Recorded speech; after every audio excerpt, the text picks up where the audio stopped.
Hello class 12, welcome to history lecture. Our today's topic is a continuation of the extension of the British Empire in India. We have already seen the different warfares in Bengal, that is the Battle of Buxar, Battle of Plassey, how they established their supremacy over Bengal. Then we have seen the Marathas, the three Maratha wars through which, first, second and third, through which the Maratha kingdom completely went under English control.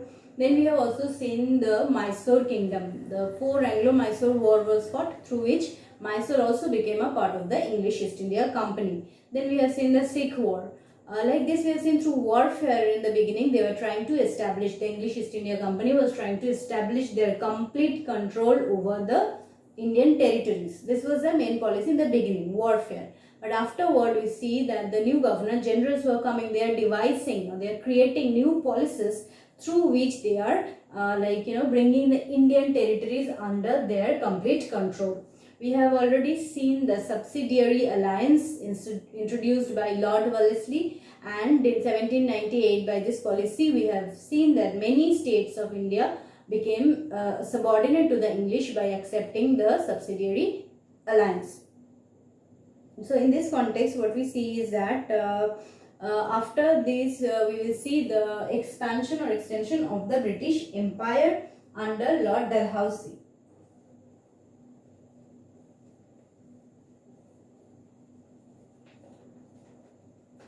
So we see that Lord Dalhousie is remembered as one of the great Governor General under whose rule most of the Indian territories went under the British Empire, under the control of the English East India Company. So Lord Dalhousie played a very important role in bringing more and more Indian territories under the control of the English East India Company.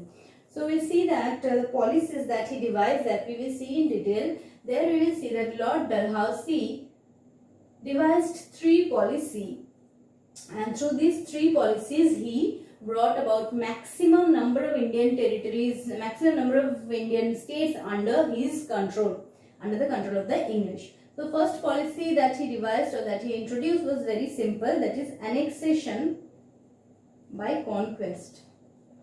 Annexation by conquest means that is by warfare.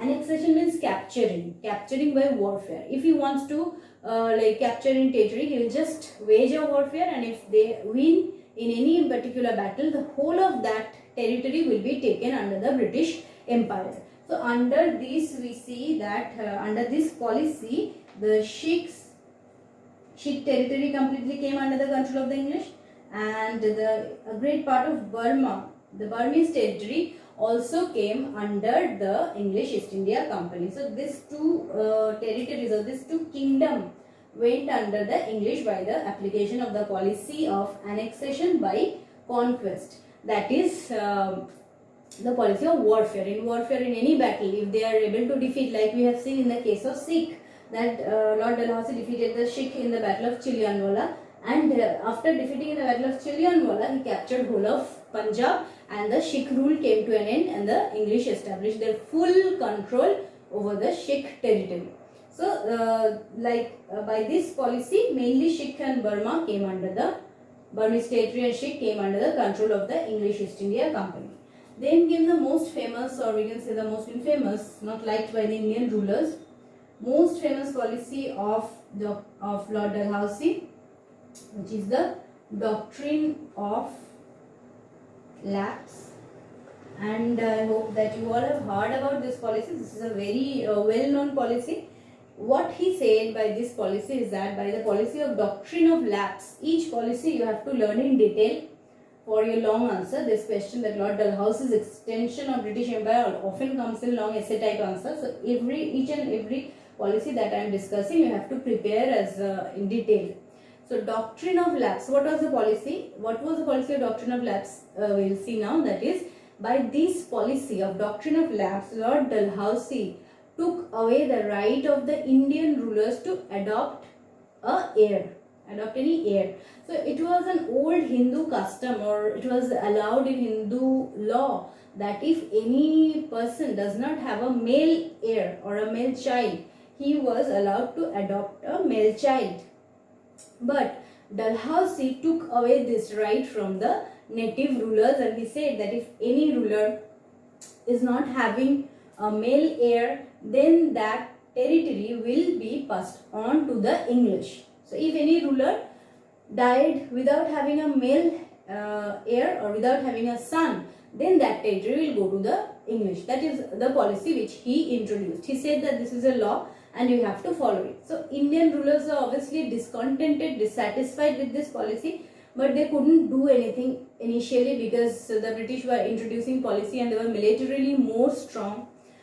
Also, we see that as it is taking away the right of the Indian rulers to adopt a male heir, already they were discontented. Moreover, Lord Dalhousie also said that the rulers who are getting pension, the pension would also be stopped.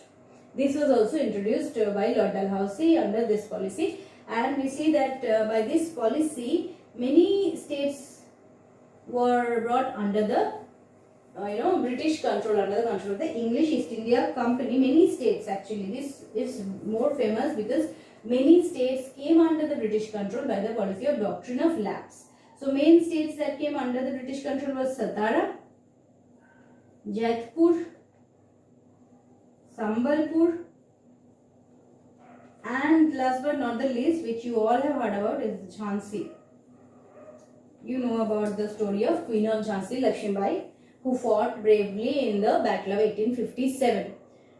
Because in Jhansi also, like all other territories, there were no male heir, and the British said that if there is no male heir, then the kingdom will be taken in control of the English East India Company. So Queen, that is Rani Lakshmibai, declared herself as the queen and fought against the British. So this was another policy, that is the doctrine of lapse. So annexation by conquest, I think it is clear that this is by warfare, that they will capture in any place or defeat a power and whole of their territory they will take away. Doctrine of lapse, that is a ruler, if the ruler died without any male heir, then that territory or that kingdom will also come under the control of the English East India Company.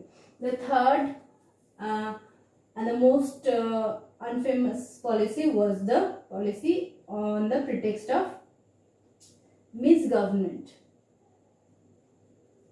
On the pretext of misgovernment means here the East India Company or Lord Dalhousie proclaimed that if any state is not properly governed, is not managed properly, then they can capture and take away that kingdom, or they can take away that state.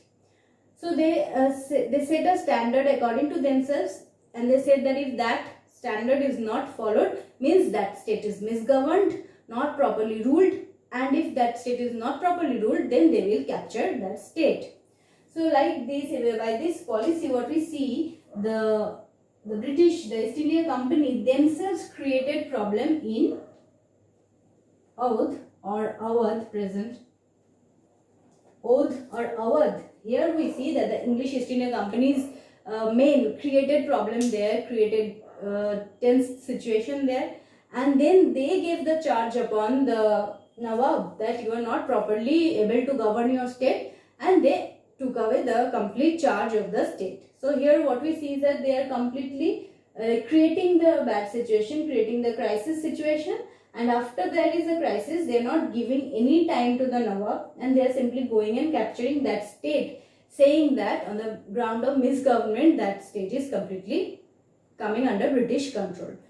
So these were the three policies of Lord Dalhousie through which we see that the British Empire expanded in India to its maximum, and ultimately in 1856 we see with the annexation of Awadh, or with the taking control of Awadh or Oudh, we see that Lord Dalhousie's this policy came to a completeness, and most of the Indian states came under the control of the English East India Company with these three policies. Thus Lord Dalhousie is remembered as one of the greatest of the Governor General under the English East India Company. Thank you.